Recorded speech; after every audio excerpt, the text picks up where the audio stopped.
श्रीराम रक्षाय स्तोत्रम्।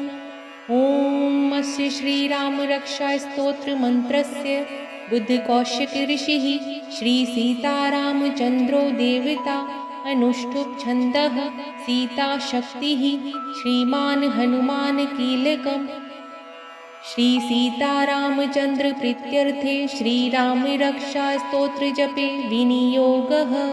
अथ ध्यानं ध्यायेदाजानुबाहुं धृतशरधनुषं बद्धपद्मासनस्थं पीतं वासुवसानं नवकमलदलस्पर्धिनेत्रं प्रसन्नं वामाकारूढसीतामुखकमलमिल्ललोचनं नीरिदाभं नानालङ्कारदीप्तं ददतमुरुजटामण्डलं रामचन्द्रं चरितं रघुनाथस्य शतकोटिप्रविस्तरम् एकैकमक्षरं पुंसां महापातकनाशनं ध्यात्वा नीलोत्पलश्यामं रामं राजीवलोचनं जानकीलक्ष्मणोपेतं जटामुकुटमण्डितं सासीतूणधनुर्बाणपाणिं नक्तं चरान्तकं स्वलीलया जगत्रातुमाविर्भूतमजं विभुं राम रक्षां पठेत् प्राज्ञः पापग्निसर्वकामदां शिरो मे राघवः पातु भालं दशरथात्मजः कौसल्येयो दृशो पातु विश्वामित्रप्रियश्रुति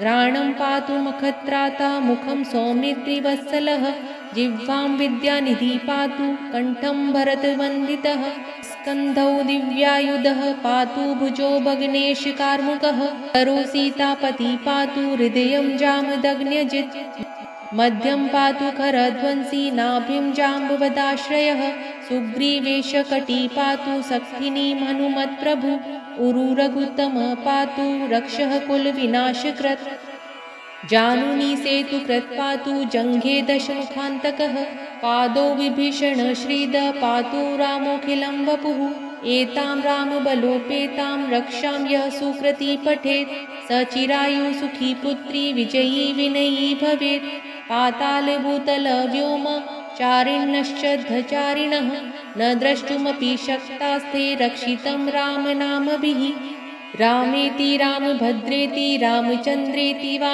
स्मरन् नरो न लिप्यते पापैः भुक्तिं मुक्तिं च विन्दति जगज्जेत्रैकमन्त्रेण रामनाम्नाभिरक्षितं यः कण्ठे धारयेत् तस्य करस्था सर्वसिद्धयः वज्रपञ्जरनामेदं यो रामकवचं स्मरेत् अव्याहताज्ञ सर्वत्र लभते जयमङ्गलम् आदिष्टवान् यथा स्वप्ने राम रक्षामि मां हरः तथा लिखितवान् प्रातः प्रबुद्धो बुद्धकौशिकः आरामकल्पवृक्षाणां विरामः सकलापदाम् अभिराम स्त्रीलोकानां रामः श्रीमान् सनः प्रभुः करुणो रूपसम्पन्नो सुकुमारो महाबलौ पुण्डरीकविशालाक्षो चिरकृष्णाजिनाम्बरौ फलमूलशिनो दान्तो तापसो ब्रह्मचारिणौ पुत्रो दशरथस्यैतो भ्रातरौ रामलक्ष्मणौ शरण्यो सर्वसत्त्वानां श्रेष्ठो सर्वधनुष्मतां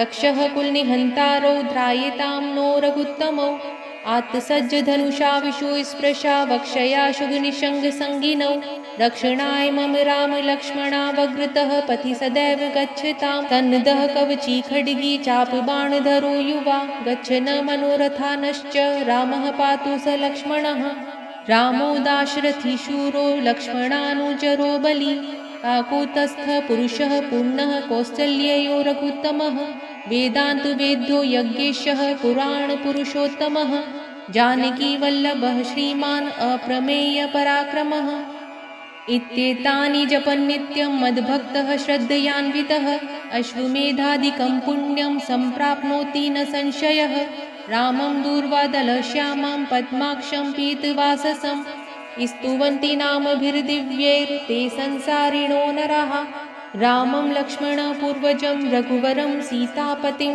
सुन्दरं काकुतस्थं करुणार्णवं गुणनिधिं विप्रप्रियं धार्मिकं राजेन्द्रं सत्यसन्धं दशरथतनयं श्यामलं शान्तमूर्तिं वन्दे लोकाभिरामं रघुकुलतिलकं राघवं रावणारिं रामाय रामभद्राय रामचन्द्राय वेदसे रघुनाथाय नाथाय सीतायाः पतये नमः। श्रीराम राम रघुनन्दन राम राम श्रीराम राम भरताग्रज राम राम, श्रीराम राम रणकर्कश राम राम, श्रीराम राम शरणं भव राम राम, श्रीरामचंद्र चरणो मनसा स्मरामि, श्रीरामचंद्र चरणो वचसा गृह्णामि, श्रीरामचंद्र चरणो शिरसा नमामि, श्रीरामचंद्र चरणो शरणं प्रपद्ये। माता रामो मत्पिता रामचंद्रः, स्वामी रामो मत्सखा रामचंद्रः, सर्वस्वं मे रामचंद्रो दयालु, नान्यं जाने नैव जाने न जाने। दक्षिणे लक्ष्मणो यस्य, वामे च जनकात्मजा, पुरतो मारुतिर्यस्य, तं वन्दे रघुनन्दनं। लोकाभिरामं रणरङ्गधीरं, राजीवनेत्रं रघुवंशनाथं, कारुण्यरूपं करुणाकरं तं श्रीरामचन्द्रं शरणं प्रपद्ये। मनोजवं मारुततुल्यवेगं, जितेन्द्रियं बुद्धिमतां वरिष्ठं, वातात्मजं वानरयूथमुख्यं, श्रीरामदूतं शरणं प्रपद्ये। पूजन्तं राम रामेति मधुरं मधुराक्षरम्, आरुह्य कविताशाखां वन्दे वाल्मीकिकोकिलम्। आपदामपहर्तां दातारं सर्वसम्पदां, लोकाभिरामं श्रीरामं भूयो भूयो नमाम्यहम्। भर्जनं भवबीजानां, गर्जनं सुखसम्पदां, तर्जनं यमदूतानां, राम रामेति गर्जनं। रामो राजमणि सदा विजयते, रामं रमेशं भजे। रामेणाभिहता निशाचरचमू, रामाय तस्मै नमः। रामान्नास्ति परायणं, परतरं रामस्य दासोऽस्म्यहं। रामे चित्तलय सदा भवतु मे भो, राम मामुद्धर। श्रीराम रामेति रामेति, रमे रामे मनोरमे, सहस्रनाम तत्तुल्यं राम नाम वरानने। इति श्रीबुद्धकौशिकविरचितं श्रीरामरक्षास्तोत्रं सम्पूर्णम्।